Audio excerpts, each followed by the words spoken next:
Welcome to Gamble with Brandl. Today we have a patient with morphine for cancer-related pain. Which of the following adverse effects would most likely continue throughout treatment? And we're given here a couple of choices: tachycardia, cough, nausea, constipation, urinary retention. So let's first think about adverse effects of opioids. So we have here morphine, and let's see if there's any of these adverse effects matching to an opioid adverse effect and also to one that is typically lasting throughout the treatment.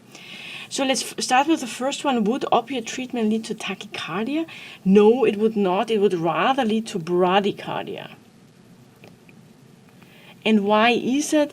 Because a lot of parasympathetic neurons that release acetylcholine, let's say on our heart, on the M2 receptors, are controlled by GABAergic neurons. So that's GABA, so it's basically a brake on these parasympathetic neurons. And it turns out that the mu receptors on these GABAergic neurons, so if you stimulate that, there's an inhibitory signal, so you're going to get less GABA, so that means you're going to get more acetylcholine, and that leads to bradycardia, for example. What about cough? Well, cough would be not an adverse effect of opioids. It's rather the opposite, because we use opioids, particularly codeine, as an antitussive. So that would be definitively not an adverse effect. What about nausea, vomiting? Yes, that's an adverse effect of opioids, because the mu receptor sits in the chemoreceptor trigger zone and leads to nausea, vomiting when stimulated.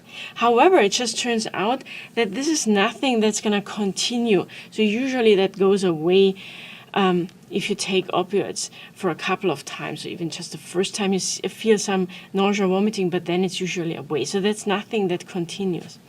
What about constipation? Well, constipation, there are mu receptors in the GI tract, and when you stimulate them, there's two things happening. Number one is that it stimulates this mixing movement in the GI tract, so where it just mixes the contents. And obviously, when you mix for a long time, well, then also you're drying out your bowel contents, leading to constipation. And another thing that happens when you stimulate the mu receptor, you're going to inhibit peristaltic contractions, so the one that are moving the bowel contents forward. So you're going to inhibit this moving forward of bowel content, and I'm going to mix forever. And obviously that leads to constipation. And that's also something that is pretty long lasting, and you usually don't get rid of it.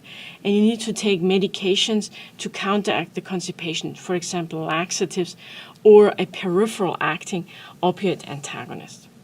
What about urinary retention? Well, actually, this is also an adverse effect of opioids.